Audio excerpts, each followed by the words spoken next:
ఈ నల్లేరు కాడల్ని నారదీద్దాము. నల్లేరుకి దురద పెట్టే గుణం ఉంటుంది, అందుకని కొద్దిగా కొబ్బరి నూనె కానీ ఏదైనా మంచి నూనె కానీ చేతులకు రాసుకోవాలి దురద రాకుండా. నేను కొబ్బరి నూనె రాసుకుంటాను. దీన్ని ఇట్లా వచ్చి ఇవన్నీ ఆకు నార తీసి శుభ్రం చేసుకున్నవి ఉప్పు నీళ్ళలో వేసి కడగాలి.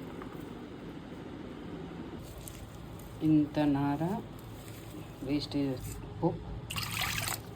శుభ్రం చేసుకున్న నల్లేరు కాడని చిన్న ముక్కలుగా కట్ చేసుకోవాలి. ఎండుమిరపకాయలు,